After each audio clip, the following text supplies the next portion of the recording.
Mga taga-suporta ni dating Pangulong Rodrigo Duterte nagprotesta sa Supreme Court kasabay ng unang taon ng pag-aresto at pagpapadala sa kanya sa ICC.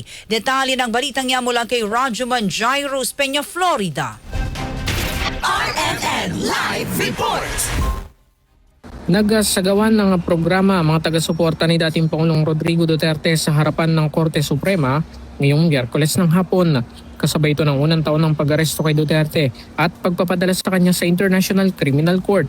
Ayon kay Attorney Ferdinand Topacio, umaapila sila sa Supreme Court na maglabas na ng desisyon lalo't isang taon na silang naghihintay. Kaya nga po kami nandito upang magalang na hilingin sa ating mga maestrado na kasi 1 year na nga po, katulad ng sinabi nyo, pekinemen na pwede na desisyonan one way or the other. Wala po kami dinidemand dito na kumampi kay Pangulong Duterte. Ngunit ang amin na po ay magdesisyon na para hindi na po tayo nasa legal limbo at kung ano man ang desisyon ay makamove on na po ang Pilipinas sapagkat ang dami po nating hinaharap na mga suliranin at pumatong pa doon sa issue ng corruption, yung gera sa Middle East na nagpataas ng gusto ng mga presyo ng mga produktong petrolyo.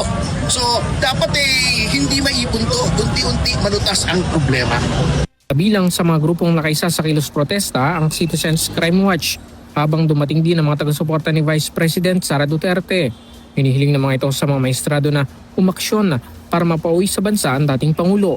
Kanina rin ang sumaglit si Senador Robin Padilla para manawagan sa kataas-tasang hukuman na maglabas na ng desisyon kaugnay sa petisyon na kumukwestiyon sa pag-aresto at pakikipagtulungan ng Pilipinas sa ICC. Sinabi naman ni Manila Police District Spokesperson Police Major Philippines na walang permit ang rally kaya pinakausapan nila mga ito na tapusin agad ang programa. Na nagtipon-tipon ng ilan nilang kasamahan sa Liwasang Bonifacio bago magtungo sa Supreme Court. Kasama mo sa DCXL RMN Manila, Radyo Jairus Peña, Florida, Tatak RMN. RMN Network News!